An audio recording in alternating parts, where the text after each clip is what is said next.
Je 13. septembra večera, ja som na novo vybudovanom úseku Detvianskeho potoka pri meste Detva a na zábere mám práve novobudovaný výjazd rýchlostnej cesty R2, ktorá sa buduje pri Detve momentálne. Tento úsek výjazdu prechádza, alebo tento je, na ktorý práve sa pozeráte, prechádza ponad riečku Slatinu a presne v tomto mieste premosťuje aj Detviansky potok, teda jeho nové koryto, ktoré muselo byť vybudované kvôli tomu, že na mieste starého koryta, alebo staré koryto zavadzalo výstavbe kruhového objazdu, ktorý je tu za stromami a ktorý teraz nevidím. Nemôžeme si ho pozrieť. A kvôli tomuto sa vlastne odrezával asi 300-350 metrový úsek starého koryta na jeseň minulého roku. Asi v týchto miestach za tými stromami sa zasypal prietok, časť koryta a do novo vybudovaného koryta sa pustila voda proste. Počas niekoľkých týždňov ostali uväznené v starom koryte ryby desiatky tisícov. 40, 50, 60 tisíc ich určite bolo. A najmä jalce hlavaté a jalce maloúste, ale aj hrúzy a nejaké čereble pestré a plosky pásavé, ale a menšej miere aj iné rybky ešte, ale to si už nespomeniem. Takže asi po mesiaci sa odčerpala voda z hlbočín, ktoré tu boli a ktoré poskytli rybám dostatok okysličenej vody, aby v nich prežili tých pár týždňov a došlo k transferu rýb aj korytok riečných z tohto miesta alebo z týchto odrezaných 350 metrov Detvianskeho potoka do tečúcej vody v novom koryte alebo v starom koryte na miestach, na ktorom sa napájalo nové koryto potoka.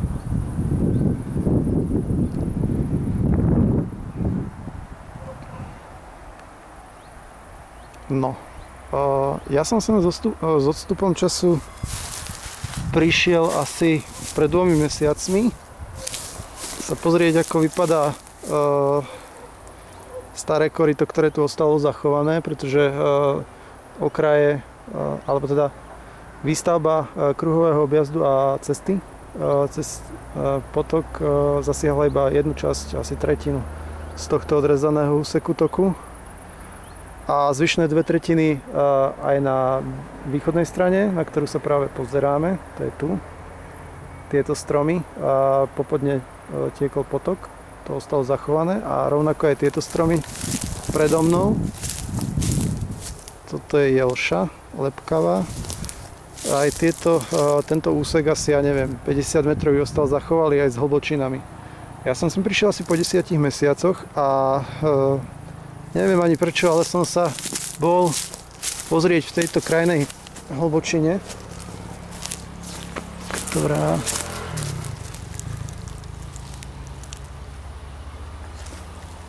ktorá je tu a vyzerá teraz takto. Tu bol tieň, takže sa tu, alebo teda aj stagnujúca spodná voda, čiže aj teraz je tu, aj keď napriek tej suchote, čo bola, stále stojí voda, aj keď už oveľa menej ako pred pár mesiacmi. No a zaujímavé v tom bolo to, že som prišiel aj s podberákom a neviem prečo som ho použil a vylovil som tu niekoľko jalcov, myslím si, že jalcov maloústych a jedného jalca hlavatého, ale mohli to byť kľudne aj jalce hlavatej alebo jalce maloúste. Ťažko sa to rozlišuje v tom chvíľu. Takže po 10 mesiacoch som vylovil z tejto hlbočiny, v ktorej bolo teda podstatne viac vody ako teraz, niekoľko jalcov, čo sú prúdomilné ryby. Človek by predpokladal, že teda majú radi okysličenú, alebo teda potrebujú okysličenú vodu. Tu sa to nepotvrdilo, čo bolo veľmi zaujímavé zistiť, alebo teda dosť zásadné zistenie, aspoň pre mňa. Tak som sa teraz s odstupom času vrátil, že si toto nafilmujem, ale už som bol v tejto hlbočine pred chvíľou a zistil som, že už tu nie sú žiadne ryby. No. Jednoducho už voda nebola natoľko okysličená, aby to prežili a bolo jej málo. Tak asi uhynuli. Avšak tá informácia proste, že dokázali prežiť 10 mesiacov je naozaj dôležitá. A na zamyslenie. Nejaké možno rozlišovacie znaky jalcov a možno iba poviem, že na Slovensku žijú 3 druhy jalcov. Jalec hlavatý, jalec maloústy a jalec tmavý. Na Detvianskom potoku myslím si, že žili a žijú jalec maloústy a jalec hlavatý. Jalec tmavý asi nie, alebo určite nie. A rozlišovacím znakom hlavným medzi jalcom hlavatým a jalcom maloústym je sfarbenie spodných plutiev, ktoré má jalec hlavatý také červenkasté až červenkasto oranžové, alebo ako to popísať tú farbu. To je dôležité si zapamätať, lebo jalec maloústých má svetlé, väčšinou možno trocha do tej oranžovej farby, ale tak nie vždy. Ale u jalca hlavatého je proste tá farebnosť oveľa výraznejšia. A rovnako je dôležitým rozlišovacím znakom aj tvar análnej plutvy. Jalec hlavatý ju má oblúkovitú, zaokrúhlenú oblú a jalec malústy ju má takú vykrojenú.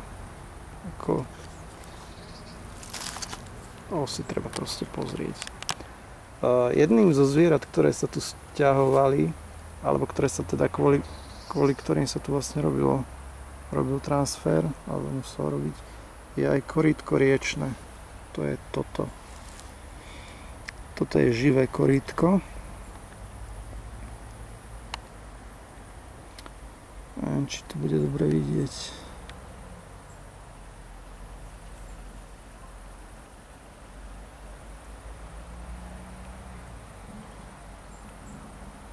Tak toto vypadá.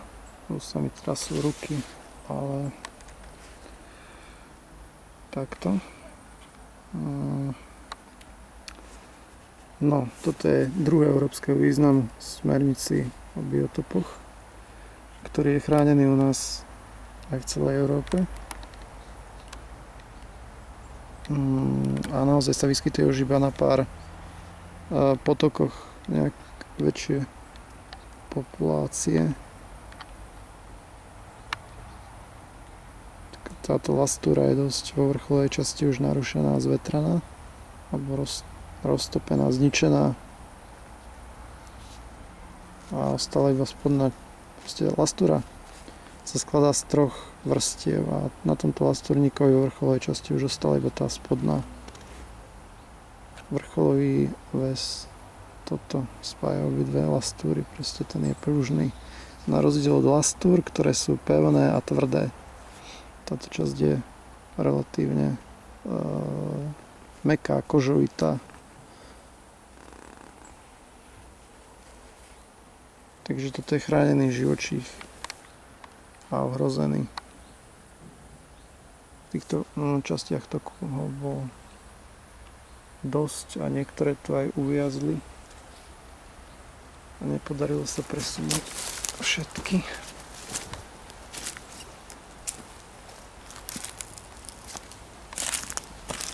Tu máme niekoľko.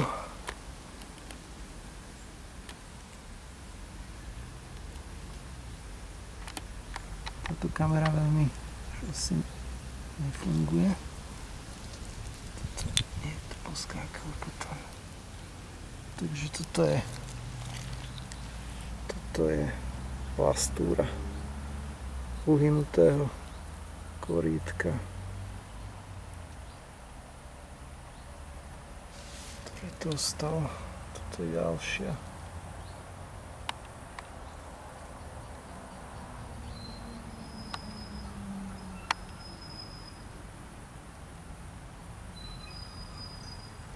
Ich asi nájde aj viac.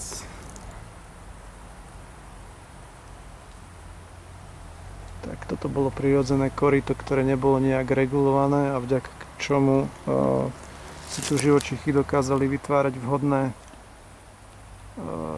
aj úkryty a zvlášť to bolo viditeľné v tom smysle, že to robili raky. Tieto diery, ktoré sú tu viditeľné v pôde, tak to robili pravdepodobne raky riečne. Si budovali také úkryty. Aj keď to mohli byť aj nejaké ryby, no ale